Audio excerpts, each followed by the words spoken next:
അപ്പൊ നിങ്ങളിത് ഈ മാവിലേക്കൊന്ന് നോക്കിക്കേ. സന്തോഷമുള്ള കാര്യമല്ല. അതെ, 10-68 വർഷമായി ഇവിടെ താമസം തുടങ്ങിയിട്ട്. അപ്പൊ കൊമ്പ് ഒടിഞ്ഞു വീണ് കഴിഞ്ഞാൽ 2 പ്രശ്നം പറ്റും. പക്ഷെ ഇത് അപകടത്തിലേക്ക് വന്നു കഴിഞ്ഞാൽ അതിലും വലിയ പ്രശ്നം. അത് കാരണം അതൊരു വല്ലാത്ത ദുഃഖിപ്പിക്കുന്ന വാർത്തയാണോ? കാരണം കാലം വരുമ്പോ ഇങ്ങനെ ഓരോന്ന് വരൂല്ലോ. ഇപ്പൊ എന്നാ ചെയ്യണത്? അപ്പൊ നിങ്ങളിത് ഈ മാവിലേക്കൊന്ന് നോക്കിക്കേ. മാവ് സൂം ചെയ്തോ? അതിനെപ്പറ്റി പറയാനാ. സന്തോഷമുള്ള കാര്യമല്ല. അതെ, കാരണം ഇന്നാള് കൊടിയ കാറ്റും മഴയും വന്നു ഞങ്ങളുടെ ഈ പ്രദേശം മുഴുവനും. അതൊക്കെ നിങ്ങളോട് വീഡിയോയിൽ പറഞ്ഞിട്ടുണ്ട്. അപ്പൊ ആ കുറെ നാശനഷ്ടങ്ങൾ നമുക്ക് എല്ലാവർക്കും സംഭവിച്ചു. ഞങ്ങളുടെ മരം വീണതൊക്കെ നിങ്ങളെ കണ്ടു, നിങ്ങൾ വീഡിയോയിലൊക്കെ കണ്ടിട്ടുണ്ട്. അപ്പൊ അതിനോടനുബന്ധിച്ച് ആ കാറ്റ് സംബന്ധിച്ച് KCB ഒക്കെ പവർ സപ്ലൈ ഒക്കെ പോയില്ലേ.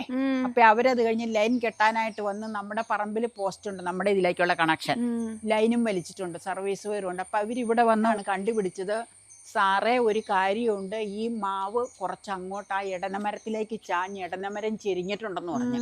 കാറ്റിന്റെ ആയിരിക്കും സാറേ എന്ന് പറഞ്ഞു. അപ്പൊ നോക്കിയപ്പോ ഇത് കുറച്ചൊരു ചെരിവ് ഈ മാവിനുണ്ടായിരുന്നു. നെടുശാല മാവെന്നാണ് ഇതിന്റെ പേര്. അപ്പച്ചനും അമ്മച്ചിയായിട്ട് ഇവിടെ വന്ന് താമസിച്ച കാലഘട്ടങ്ങളിൽ മാവുകൾ, ഒരുപാട് വെറൈറ്റി മാവുകളുണ്ട്. എല്ലാം കാലഹരണപ്പെട്ട് തുടങ്ങി. വർഷങ്ങളായില്ലേ, 10-68 വർഷമായി ഇവിടെ താമസം തുടങ്ങിയിട്ട്. അവര് ഇങ്ങോട്ട് വീട് വെച്ച് മാറിയിട്ട് തറവാട്ടിൽ നിന്നാണ്. അപ്പം അത് പിന്നെ ഒരുപാട് ഫലവൃക്ഷ തൈകൾ, പിന്നെ അമ്മച്ചി തേക്കും തൈകളൊക്കെ അമ്മച്ചിയുടെ നടിയിലാണ്, മുഴുത്ത തേക്കും തൈകൾ. പിന്നെ അത് കഴിഞ്ഞിട്ടുള്ളതൊക്കെ ഇവിടെ അപ്പയായിട്ട് നട്ടതാണ്. അപ്പോൾ പറഞ്ഞു വന്ന എന്നാന്ന് വെച്ചാൽ ഇത് ചെരിഞ്ഞു എന്ന് പറഞ്ഞു കഴിഞ്ഞപ്പോൾ നോക്കിയപ്പോൾ കറക്റ്റ് അതെ ഇങ്ങോട്ടൊരു ചെരുവ. അപ്പോൾ പ്രശ്നം പറ്റണത് എന്നാന്ന് വെച്ച് കഴിഞ്ഞാൽ, ഇനിയും പാടത്തുനിന്ന് കാറ്റെല്ലാം ഊതി കഴിഞ്ഞു കഴിഞ്ഞാൽ കാര്യം അടിയിൽ നല്ല ഇതായിട്ടാണ് നിൽക്കണേന്ന് പറഞ്ഞിട്ട് കാര്യമില്ല. ചിലപ്പോൾ കൊമ്പ് ഉരിഞ്ഞു വീഴും. മിക്കവാറും അതിനാ സാധ്യത. ഈ കംപ്ലീറ്റ് ഇത്തിക്കണ്ണി കയറി കിടക്കുക. അപ്പൊ കൊമ്പ് ഒടിഞ്ഞു വീണ് കഴിഞ്ഞാൽ 2 പ്രശ്നം പറ്റും. ഒന്ന്, പോസ്റ്റും ലൈൻ കമ്പി അവിടെ കിടക്കുക, അതിലേക്ക് എന്തായാലും വീഴുകയുള്ളൂ. സർവീസ് വയർ പിന്നെ ഇങ്ങോട്ട് അതിൽ നിന്ന് വലിച്ചേക്കണത്. ലൈൻ കമ്പി ഇതേ പോസ്റ്റും വേണമെങ്കിൽ പിടിച്ചോ. പിന്നെ എടനയുടെ സപ്പോർട്ടെന്ന് പറഞ്ഞു കഴിഞ്ഞാൽ, എടനയ്ക്ക് ഇത്രയും തൈ എടനയല്ലേ, അതിൽ ഇത്രയും ഭാരമുള്ള കൊമ്പ് വീഴുമ്പോ അത് താങ്ങാനുള്ള ശക്തി എടനയ്ക്ക് എന്തായാലും ഉണ്ടാവൂല. അപ്പൊ എടനയോട് കൂടിയായിരിക്കും ചിലപ്പം മറിയണത്. ഒന്നും പറയാൻ പറ്റില്ല. എടനയുടെ 1/4 ഭാഗം വെച്ച് എന്തായാലും തട്ടിപ്പോകും അത്. അപ്പൊ ലൈനിലേക്ക് വീണ് ലൈനിലും മുട്ടി പ്രശ്നം ഉണ്ടാവും. ചിലപ്പം മുറ്റത്തേക്ക് മറിഞ്ഞു കഴിഞ്ഞാൽ മുറ്റം കവർ ചെയ്യാൻ പറ്റൂല. ഓടയിലേക്ക് വരെ മുട്ടാനുള്ള, ഇത്രയും ലെങ്ത്തുള്ള ഇതല്ലേ, മുട്ടാനുള്ള സാധ്യതയുണ്ട്. അപ്പൊ അവര് പറഞ്ഞു, കൊമ്പ് ഇറക്കണതിലും ഭേദം അത് മൊത്തമായിട്ടങ്ങ് വെട്ടി മാറ്റുമായിരിക്കും നല്ലതെന്ന് പറഞ്ഞു. അപ്പം നമുക്ക് താല്പര്യം തീരെ ഇല്ല ഇത് വെട്ടിക്കളയാൻ. കാരണം കാരണവന്മാരായിട്ട് വെച്ച ഫലവൃക്ഷങ്ങളാണ്. പക്ഷെ ഇത് അപകടത്തിലേക്ക് വന്നു കഴിഞ്ഞാൽ അതിലും വലിയ പ്രശ്നം. അത് കാരണം അത് നമ്മൾ വെട്ടി കൊടുക്കാനായിട്ട് തീരുമാനിച്ചു. അതൊരു വല്ലാത്ത ദുഃഖിപ്പിക്കുന്ന വാർത്തയാണോ? കാരണം എന്നെ സംബന്ധിച്ച് ഞാൻ മരത്തിനെ ഏറ്റവും അധികം സ്നേഹിക്കുന്ന ആളാണ്. അപ്പയ്ക്ക് പിന്നെയും കുഴപ്പമില്ലാന്ന് തോന്നുന്നു. പക്ഷെ എനിക്ക് ഒട്ടും ഇഷ്ടമല്ല ഒരു ചെടി പോലും വെറുതെ പറിച്ചു കളയണത്. പിന്നെ മരത്തിന്റെ കാര്യം പറയണ്ടല്ലോ. ഈ മാവിന്റെ ഇതെല്ലാം ഒട്ടുമാവുകളാന്നാ പറഞ്ഞത് ഇവിടെ നട്ടേക്കണത് അപ്പച്ചന്റെ അന്നത്തെ കാലഘട്ടത്തിൽ. അപ്പൊ ഈ ഒട്ടുമാവിന്റെ ഈ മാങ്ങ 1.5 കൊല്ലം ഉണ്ടാവുള്ളൂ. കേടൊക്കെ ഉണ്ടെങ്കിൽ പോലും ഇതിന്റെ അണ്ടി കിളിപ്പിച്ച് നട്ട ഒരു മാവുതേ അവിടെ ഈ കുഴപ്പ്ളാവിന്റെ അപ്പുറയായിട്ട് നിർത്തിയിട്ടുണ്ട്. ഒരാളി പൊക്കത്തോളം ഏതാണ്ട് ആയിട്ടുണ്ടത്. പക്ഷെ ഇവിടെ പറയണത് അതിലുണ്ടാവൂന്നറിയില്ല. ഇത് ബഡല്ലേ. അപ്പൊ ഏതായാലും നട്ടിട്ടുണ്ട്, പക്ഷെ ഉണ്ടാവണമെന്നില്ല. ഈ ഇനം മാവിന്റെ തൈകൾ ഇപ്പൊ ഇല്ലെന്നാ ഇവള് പറഞ്ഞ. പല നഴ്സറിയിലും ചോദിച്ചിട്ട് ഒത്തിരി സ്ഥലത്ത് അൽഫോൻസയും പ്രിയോരും ഒക്കെ അൽഫോൻസയും പ്രിയോരും ഒക്കെ ഒട്ടുമാവിന്റെ തൈ ഇവള് മേടിച്ചോണ്ട് വന്ന് ഇവിടെ ഇവര് 2 പേരും കൂടെ നട്ടു വെച്ചിട്ടുണ്ട്. കിളിച്ചുണ്ടല്ല പ്രിയോ, ഒരുപാട് മല്ലികയോ കുളമ്പ് അങ്ങനെ കുറെ ഇവിടെ തൈ കൊണ്ടുവന്ന. അപ്പൊ വേറെ അതുപോലെ തന്നെ സങ്കടകരമായ അവസ്ഥയാണ് അൽഫോൻസമാവിന്റെ. അത് വെട്ടണില്ല. അതിന്റെ 3 കൊമ്പുകളെ ഒടിഞ്ഞ് പല വർഷങ്ങളിലായിട്ട് വീണിട്ട് ആ കൊമ്പ് ഒടിഞ്ഞ ഭാഗത്തുനിന്ന് കിളുത്ത് വന്നേക്കണതായത്. അൽഫോൻസമാവിന് മാങ്ങ നല്ലതാണെങ്കിലും അതിനൊരു പ്രത്യേക ഒരു ഇതെന്താന്ന് വെച്ച് കഴിഞ്ഞാൽ, ഒരു കാലം കഴിയുമ്പോൾ അതിന്റെ കൊമ്പ് ഇങ്ങനെ ഒടിഞ്ഞൊടിഞ്ഞ് ചുമ്മാ വീഴും.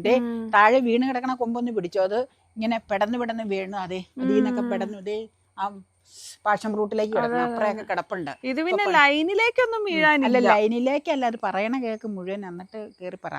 അപ്പം ഇതെന്നാന്ന് വെച്ച് കഴിഞ്ഞാൽ, ഇങ്ങനെ വീണ് കഴിഞ്ഞാൽ ഇതും പ്രശ്നമാണ്. പക്ഷെ ഇങ്ങോട്ട് കിടന്ന ഒരു കൊമ്പ് വീണിട്ട് മിറ്റം കുത്തി ഇങ്ങനെ നിന്ന്. മുറ്റത്തെ ടൈല് കണ്ടോ? അതെ, മുറ്റത്തെ ടൈല് താന്നുപോയി അവിടെ മെനകേടായി പോയി. എന്നിട്ടൊരു 2 ആഴ്ചയോളം ഈ മതിലിന്റെ മീതെ അത് കിടന്നു. മതിൽ പൊട്ടാഞ്ഞ മഹാഗുരുത്ത് ഇങ്ങനെ വിലങ്ങനെ അങ്ങ് വീണിട്ട് ഇത്രയും ഭാഗം കവർ ചെയ്ത്.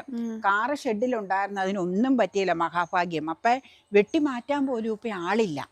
ഇപ്പൊ ഈ പ്രശ്നം വന്നതുകൊണ്ട് നമ്മുടെ മരം മറിഞ്ഞതുപോലും ഇതുവരെ മതിലേന്ന് വെട്ടി മാറ്റാൻ സാധിച്ചിട്ടില്ല. അപ്പൊ പറഞ്ഞിട്ട് കാര്യമില്ല. ഇപ്പൊ എവിടെയോ വെട്ടണ ഒരു സൗണ്ട് കൂടെ കേൾക്കണ്ട. ഒരേ ഏരിയയിൽ ആൾക്കാര്, ഈ ഒന്നാമത് മലയാളികൾ ഇല്ലല്ലോ, ഇപ്പൊ ഭായിമാരല്ലേ വന്നെ. ഈ മലയാളികളോടാ നമ്മൾ വിവരം പറയണം ഇതിന്റെ വെട്ടണ ആൾക്കാരോട്, കച്ചവടക്കാരോട്. പക്ഷെ കൊണ്ടുപോകുന്ന പണിക്കാർ മുഴുവൻ ഭായിമാരല്ലേ, അപ്പൊ അവരെ കിട്ടിയാലേ പറ്റുള്ളൂ. അപ്പൊ ഈ മാവ് ഒന്നും ചെയ്യണില്ല. പക്ഷെ ഇത് ഇനിയിപ്പോ ഒരു വലിയ കൊമ്പെന്ന് പറയാൻ അങ്ങോട്ടുള്ള ഒരു കൊമ്പ് മാത്രമേ ഉള്ളൂ. ഇത് ഇങ്ങോട്ടുള്ള കൊമ്പ് നേരത്തെ പടിഞ്ഞാറ് വശത്തെ ഇറയത്തേക്ക് വീണ് കുറെ ഇറയം ഡാമേജ് പറ്റിയായിരുന്നു. അന്ന് ഇറയായിരുന്നു ഈ കാർ ഷെഡിന്റെ ഭാഗം. പിന്നെ ഇതേ മുകളിലേക്ക് നിൽക്കണ ഉണങ്ങി നിൽക്കണേ, അതും അങ്ങോട്ടേ വീഴുള്ളൂ, കുഴപ്പമില്ല. അതെ മുകളിലേക്ക് നിൽക്കണ കൊമ്പ് അത് അങ്ങോട്ട് വീഴും. പക്ഷെ ഇതിന്റെ ഈ കുഞ്ഞു കൊമ്പില്ലേ, ഈ കുഞ്ഞു കൊമ്പ് നിൽക്കണത് ഇവിടെ കേടായിട്ടുണ്ടാ, തടി അവിടെ അവിടെ കേടായിട്ടുണ്ട്. അത് ഏത് നിമിഷവും തടി. അത് പിന്നെ അപ്പൊ പറയണ അങ്ങോട്ടായിരിക്കും മറിയുള്ളൂ. അതിപ്പോ തൽക്കാലം അങ്ങനെ നിൽക്കട്ടെ എന്ന് ഓർത്ത് ഇങ്ങനെ കെട്ടണത് വലിയ സങ്കടമാണ്. കാരണം പിന്നെ പെരയിലേക്ക് ഇത് നാശം വരൂല്ലെന്നുള്ള ഇതില് ഇങ്ങനെ നിർത്തിയേക്കണം. അപ്പൊ പെരയിലേക്ക് നാശം വന്നു കഴിഞ്ഞാൽ ഒന്നാമത് ഓടിട്ട ഏരിയ അവിടെയൊക്കെ വന്നു കഴിഞ്ഞാൽ റിപ്പയർ ചെയ്യാൻ പോലും ഇപ്പൊ ആളില്ല. അതാണ് ഏറ്റവും വലിയ ബുദ്ധിമുട്ടാണ്. അപ്പൊ ഒരുപാട് മാവുകളുണ്ട്. പക്ഷെ പിന്നെ കാലം വൈകുന്തോറും മാവുകൾക്കും കാലപ്പഴക്കാവൂലേ. നേരെ മറിച്ച് ഒട്ടുമാവല്ലാതെ അണ്ടി നട്ട് നമ്മൾ മാങ്ങ നാട്ടനം നടുവാണെങ്കിൽ അത് വർഷങ്ങളോളം നിൽക്കും. പിന്നെ ഈ മാവിനൊക്കെ കുഴപ്പമെന്നാന്ന് വെച്ചാൽ ഒരു മരത്തേൽ ഇത്തിക്കണ്ണി കയറിയ ബാക്കി മരത്തേലേക്കെല്ലാം വ്യാപിക്കും. ഇത്തിക്കണ്ണി വെട്ടി മാറ്റാന്ന് വെച്ചാൽ അതിനും ആളില്ല. പണ്ടത്തെ കാലത്ത് എന്ന് പറഞ്ഞാൽ അപ്പച്ചൻ്റെ ഒക്കെ കാലഘട്ടത്തിൽ മാത്തു ചേട്ടൻ, കുഞ്ഞുഞ്ഞ്, പിന്നെ ഇഷ്ടം പോലെ കുട്ടമ്പാപ്പൻ, ചാക്കോപ്പാപ്പൻ എല്ലാവരും ഉണ്ടായിരുന്നു. ഇപ്പൊ അവരൊക്കെ മൺമറഞ്ഞു പോയി. പിന്നെ പുതിയ ആൾക്കാരിൽ ഇങ്ങനെ വേലയെടുക്കാൻ പറ്റിയവരൊന്നും അങ്ങനെ ഇപ്പൊ എല്ലാവരും എന്തെങ്കിലും തൊഴിലുമായിട്ട് പോവുക. പിന്നെ ഞാൻ പറഞ്ഞില്ലേ, മലയാളികൾ ഇപ്പൊ എടുക്കാനില്ലല്ലോ, ഭായിമാരല്ലേ ഉള്ളത്. ഇപ്പൊ അവരെയൊന്നും നമുക്ക് അത്ര ഡിപ്പെൻഡ് ചെയ്യാനും പറ്റൂല. ഇപ്പൊ അതൊക്കെയാണ് ഈ മാവ് ഒരു മരം മേടിക്കണ ആൾക്ക് നമ്മൾ കൊടുത്തു, മുളഞ്ചുത്തിൽ തന്നെ ഉള്ള ഒരാൾക്ക്. അപ്പൊ ഇന്നലെ പുള്ളിക്കാരൻ വന്നപ്പോൾ പറഞ്ഞു എത്രയും പെട്ടെന്ന്, അന്നേരം പറഞ്ഞു സാറേ പിന്നെ ഇതിനുള്ള വെട്ടുകാരില്ലാത്തതുകൊണ്ട്, അല്ലെങ്കിൽ എനിക്കിതിൻ്റെ അവസ്ഥ അറിയാം, വെട്ടുകാർ വന്നു കഴിഞ്ഞാൽ ഞാൻ വന്ന് മുറിച്ച് ശരിയാക്കിക്കോളാന്ന് പറഞ്ഞു. അപ്പം ലൈൻ അഴിക്കണം, ഫ്യൂസ് ഊരിക്കണം, സർവീസ് വെയർ ഊരിക്കണം. ഇതൊക്കെ KCBയിൽ തലേദിവസം പറയണമെന്ന് പറഞ്ഞിട്ടുണ്ട്. അങ്ങനെ പറഞ്ഞാലേ അവർ 9 മണിയാകുമ്പോൾ ഇതൊക്കെ ശരിയാക്കുള്ളൂ. എന്നിട്ട് വേണം മരത്തെ തൊടിയിക്കാൻ. അപ്പം അങ്ങനെയുള്ളൊരു സംഭവമാണ്. അപ്പം ഇത് മാറ്റാതെ നിവൃത്തിയില്ല. ഇത് മാറിക്കഴിയുമ്പോൾ ഇവിടെ ഭയങ്കര വെയിലേറുമാവും. ഇത് ഇത്ര നല്ല ഷെയ്ഡല്ലാഞ്ഞോ, ഭയങ്കര വെയിലേറാവും. പിന്നെ സെലമാവിൻ്റെ ഒരു ഭാഗം ഒടുങ്ങി പോയത്, ആ ഭാഗം കട്ട് ചെയ്ത് മാറ്റി. ഈ ഭാഗം വലിയ ശല്യം ഇല്ലാത്തതുകൊണ്ട് ഇങ്ങനെ നിർത്തിയേക്കുവാണ്. എപ്പോഴും ഇതൊരു അഴകല്ലേ മുറ്റത്തിന്റെ അവിടെ നിക്കണത്. ആവശ്യമില്ലെങ്കിൽ നമ്മൾ ഒരു ചെടി പോലും പറിക്കരുതെന്നാണ് എന്റെ. ഇവൾക്ക് എപ്പോഴും അങ്ങനെയാ. എനിക്ക് അത്ര ഇതൊന്നുമില്ല. പക്ഷെ കാരണവന്മാരുടെ ഇത് ഞാൻ പിന്നെ പറഞ്ഞത് ശരിയാണ്. അവര് എന്തോരം കഷ്ടപ്പെട്ടന്ന് കഴിക്കാൻ വേണ്ടി, അടുത്ത തലമുറയ്ക്ക് വേണ്ടി ഇതായിട്ട് ചെയ്ത സംഗതികളില്ലേ. അത് മാത്രമല്ല കിളികളുടെ അണ്ണാന്റെ ഒക്കെ ഹാബിറ്റാറ്റ് കൂടിയാണ്. ഞാൻ അപ്പയോട് പറഞ്ഞു, ഈ വെട്ടുമ്പോ ഇവിടെയുള്ള കുഞ്ഞു മൂവാണ്ടം പോവാതെ നോക്കണം. അത് ഇങ്ങോട്ട് വെട്ടൂല, ഏതായാലും അങ്ങോട്ടേ വെട്ടിമറിക്കുള്ളൂ. അല്ലെ മുറ്റത്തേക്ക് ഏതായാലും വീഴിക്കൂലല്ലോ, കെട്ടി ഇറക്കുവാന്നാ പറഞ്ഞത്. അത് വല്ലതും ഭാഷ അറിയാവുന്നവരാണെങ്കിൽ അവരോട് നമുക്ക് പറയാം. എന്തായാലും ഒന്ന് പറയാൻ. പക്ഷെ ഇന്നലെ ഞാൻ വന്നവരോട് കുറച്ച് ഓരോ കാര്യങ്ങൾ പറഞ്ഞു. കൊടിയ കാറ്റ് വന്ന് നമ്മുടെ ഒരു മരം കണ്ടമാനം കിണറിന്റെ ഇങ്ങോട്ട് ചാഞ്ഞായിരുന്നു. തന്നെ കിളുത്ത് വന്ന മരാട്ടോ അത്. അതൊന്നും നട്ടേക്കണ മരമല്ല. അതിന്റെ നടുക്ക് ഭാഗത്തൊരു പോതുണ്ട്, വെള്ളം ഇറങ്ങണ പോത്. അപ്പം അത് ഇതുപോലെ മാവ് കൊടുത്ത ആളോട് പറഞ്ഞ് മാവിലും ഇതായിട്ട് ഇത് വളഞ്ഞു നിന്നുകൊണ്ട് ഇന്നലെ ഒരു 4 മണിയായപ്പോൾ വേറൊരു സ്ഥലത്ത് നിന്ന് വെട്ടുപിള്ളേരെ കൊണ്ടുവന്ന് ഇത് മാത്രം മുകളിലേക്കുള്ള കംപ്ലീറ്റ് മുറിച്ച് മാറ്റി അവർ ഇട്ടേച്ച് പോയി. ഇനി എന്നാ വന്നേന്നറിയില്ല. ഇനി വന്ന് ഇപ്പം സാറിന് പേടിക്കണ്ടല്ലോ എന്നും പറഞ്ഞ് അവർ ശരിയാക്കി ഇട്ടേച്ച് പോയി. ഇനി അത് മുറിക്കാൻ വരുമ്പോഴായിരിക്കും ഈ സംഗതികളൊക്കെ മാറ്റണം. കാരണം 4 മണിക്ക് ഇവിടെ കൊണ്ടുവന്ന് 5:15 ആയപ്പോഴത്തേക്ക് അവർ പണി നിർത്തി. അപ്പം ഇതെന്നാന്ന് വെച്ചാൽ ഇതിങ്ങനെ മറിഞ്ഞു കഴിഞ്ഞപ്പോൾ ഇതിനിപ്പോൾ കിണറിൻ്റെ ഇങ്ങോട്ട് വീണ അതും പ്രശ്നമാണ്. പിന്നെ ഞാൻ പറഞ്ഞില്ല, ലൈനും അതിലേ വന്നുണ്ട്, അതിലേക്ക് വല്ലതും മറിഞ്ഞു വീണ. ഇത് ഈ കുടുമി പോലെ മുകളിൽ നിന്ന് കമ്പുകളെല്ലാം ഇങ്ങനെ കറങ്ങുമായിരുന്നു. അങ്ങനെ കറങ്ങി പോതും പിടിച്ചതുകൊണ്ട് ആകപ്പാടെ ഒരു പ്രശ്നം. അങ്ങോട്ടെങ്ങാൻ ചെരിഞ്ഞാൽ പ്രശ്നമാവുമല്ലോ എന്നോർത്ത്. അപ്പം അത് കാരണം അത് മാറ്റിയതേ.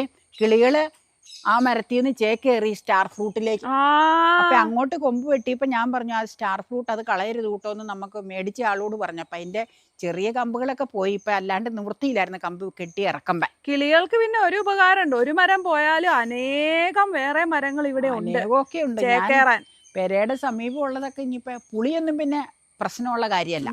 പുളിക്ക് നല്ല മുറുക്കമുള്ളതല്ലേ, അതിന് നല്ല മുറുക്കമുണ്ട്, പ്രശ്നമില്ല. പിന്നെ ഈ പ്ലാവിന്റെ ഒരു കൊമ്പ് ഇതിലേക്ക് ചെരിഞ്ഞു കിടപ്പുണ്ട്, അത് വേണമെങ്കിൽ ഒന്ന് ഷൂട്ട് ചെയ്യണമെന്നുണ്ട്. ഈ വരിക്കപ്ലാവിന്റെ ഈ വർക്ക് ചെയ്തേക്കണ ഒരപ്പരയുടെ മുകളിലേക്ക് ഒരു കൊമ്പ് മാത്രം, ഒറ്റ കൊമ്പ്. അത് നല്ല മഴക്കാറുണ്ട്, ഫോണിൽ ശരിക്കും കാണാം. വൈകുന്നേരത്തേക്ക് ചിലപ്പോൾ മഴ ഉണ്ടാവുമായിരിക്കും. ഇപ്പം അങ്ങനെയൊക്കെയാണ് പരിപാടികൾ. സമീപത്തുള്ള ചില മരങ്ങൾ ഇങ്ങനെ നമ്മൾ മുറിച്ച് മാറ്റിക്കണുണ്ട് കേട്ടോ. ഇത് മാവ് കൊടുത്ത കൂടെ ഈ മരവും കൊടുത്തതാട്ടോ അവർക്ക്. അപ്പോൾ ഓക്കെ, അപ്പോൾ ഇനി മുതൽ നെടിശാല മാവ് വീഡിയോയിൽ ജീവിക്കും. അതെ, അത് ശരിയാ. പിന്നെ കാലം വരുമ്പോൾ ഇങ്ങനെ ഓരോന്ന് വരുമല്ലോ. ഇപ്പം എന്നാ ചെയ്യണത്. പിന്നെ എന്നാന്ന് വെച്ചാൽ എന്തൊരു ടേസ്റ്റ് ആയിരുന്നു ആ മാമ്പഴം, ഭയങ്കരമാണ്. ഞാൻ ഒരു പ്രാവശ്യം ഇങ്ങോട്ട് കമ്പ് കിടന്ന് ഈ ഓടിൻ്റെ അങ്ങോട്ട് കുറേ മാങ്ങയുണ്ടായി. വന്നവരെല്ലാം എന്നോട് ഗ്യാസ് ചേട്ടന്മാരും ഒക്കെ എപ്പോഴും ചേച്ചി മാങ്ങ പറിച്ച് മാറ്റിക്കുക, അല്ലെങ്കിൽ ഓട് മുഴുവൻ പൊട്ടുമെന്ന് പറഞ്ഞാൽ അപ്പം എന്ത് ചെയ്താൽ സമ്മതിക്കൂല. നല്ല മാങ്ങയല്ല, ഞാൻ എപ്പോഴും ഓർക്കും. എന്നിട്ട് വലത്തോട്ടി ആരോ നമ്മളോട് വലത്തോട്ടിയെ പറ്റി പറയായിരുന്നു. വലത്തോട്ടിയൊക്കെ ഇവിടെ ഉണ്ട് കേട്ടോ ഓൾറെഡി. അത് അതിൻ്റെ നെറ്റ് ഊരി വെച്ചേക്കണതാ. എപ്പോഴും മറ്റാവശ്യത്തിന് വേണ്ടി പൈപ്പ് ഇങ്ങനെ വെച്ചേക്കണതിലേക്ക് നെറ്റ് ഘടിപ്പിച്ചത് എടുക്കും നമ്മളത്. കരട്ടക്കുരിശിങ്ങ ഒരു കടയിൽ നിന്ന് മേടിച്ചത്. അപ്പം ആ വലത്തോട്ടിയിൽ ഓടയിൽ പൊട്ടാതെ അപ്പം ടെറസ് മുകളിൽ കയറി നിന്ന് പകുതി മൂപ്പായപ്പോൾ പറിച്ച്. പക്ഷെ അതിൻ്റെ മൂപ്പ് കുറവിൻ്റെ രുചി അതിനുണ്ടായിരുന്നു. എന്നാലും ഭയങ്കര മണമാണ്, നല്ല മാങ്ങ. പിന്നെ പറഞ്ഞിട്ട് കാര്യമില്ല, എത്ര നല്ലതാണെന്ന് പറഞ്ഞാലും മനുഷ്യർക്കും വീടുകൾക്കും ഒക്കെ അപകടം പറ്റാതെ അത് മുറിച്ച് മാറ്റണതല്ലേ നല്ലത്. ഇപ്പൊ എന്നാന്ന് വെച്ചാൽ ഏതെങ്കിലും വാഹനം കൊണ്ടുപോയിടും, വണ്ടികൾ വരുമ്പോൾ അവിടെയല്ലേ സാധാരണ ആരെങ്കിലും വരുമ്പോൾ വണ്ടി അങ്ങനെ ഇട്ടേച്ചാൽ തിരിക്കാൻ ഇങ്ങനെ അങ്ങ് വന്നാൽ വണ്ടി അങ്ങ് കയറ്റിയിടും. അപ്പം തിരിക്കാൻ സൗകര്യത്തിന് വേണ്ടി. അപ്പം അങ്ങനെയൊക്കെ വന്നു കഴിഞ്ഞാൽ എന്തെങ്കിലും ബുദ്ധിമുട്ട് വന്നാൽ നമുക്ക് സഹിക്കാതെ പറ്റും. അപ്പം അതിലും ഭേദം കാര്യം ഓർമ്മകളിലാണെങ്കിലും അത് പോട്ടെ, ഇപ്പം അങ്ങനെ വിചാരിക്കാം. അതിലും വലിയ നാശം വരാതിരിക്കാനായിട്ട് പ്രിവെൻഷൻ എടുക്കണതാണ് നമ്മൾ. Good bye.